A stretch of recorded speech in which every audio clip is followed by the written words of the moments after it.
Dans la ville de Gitega, au Burundi, le centre de développement intégré pour les femmes se démarque pour son engagement à promouvoir l'autonomisation des artisans locaux, à l'instar des femmes, à travers des métiers comme la vannerie, la poterie, la couture et la ticoterie. Ce centre joue un rôle crucial en offrant des formations et un soutien aux femmes de la région, leur permettant ainsi de transformer leurs compétences artisanales en source de revenus durables. L'un des principaux objectifs de ce centre est d'encourager l'autonomisation économique des populations vulnérables, surtout des femmes. Les formations dispensées dans les différents métiers visent à renforcer les compétences et à développer le savoir-faire local. Grâce à l'apprentissage de techniques traditionnelles et contemporaines, les participants acquièrent des compétences précieuses qui leur permettent de créer des produits de qualité adaptés aux marchés locaux et internationaux. Ces femmes œuvrant dans ce centre indiquent l'importance de ces métiers.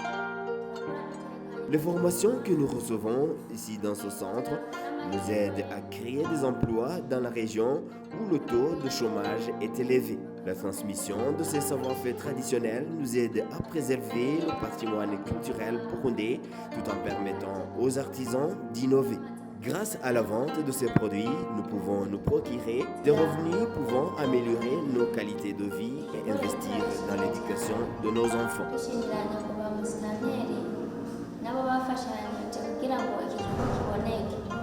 Parmi les grands défis qui ont été soulevés dans ce centre, le premier concerne le manque de matériaux de fabrication.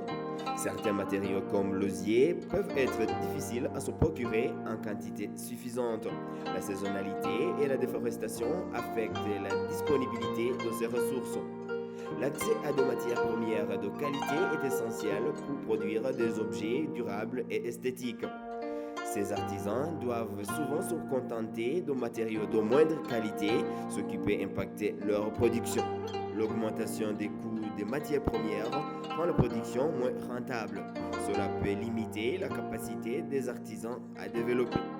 Quant à Anne-Marie Dachaïsava, directrice de ce centre, a soulevé le défi lié à l'insuffisance des équipements pour certaines filières de ce centre.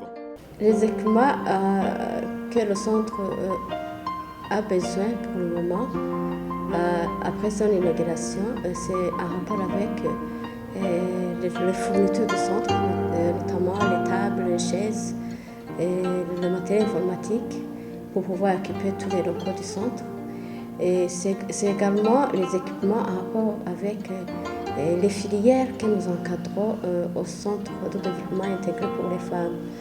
Et nous avons 800 femmes et plus même, parce que nous avons 23 coopératives de femmes qui sont regroupées dans 7 filières, les filières couture, tricoterie, vannerie, poterie, bijouterie et cordonnerie.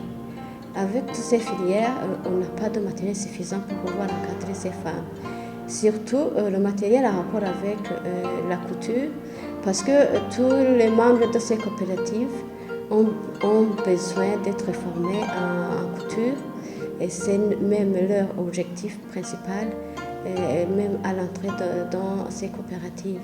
Le centre de développement intégré pour les femmes de Gitega représente un modèle inspirant d'autonomisation pour l'artisanat.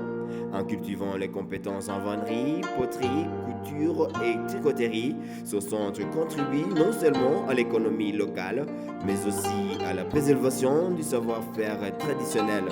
Toutefois, pour maximiser son impact, il est crucial de soutenir les artisans face aux défis liés aux matériaux de fabrication en investissant dans la recherche de solutions durables et accessibles. L'avenir de l'artisanat à Gitega dépendra de la capacité de la communauté à relever ces défis tout en valorisant son immense potentiel.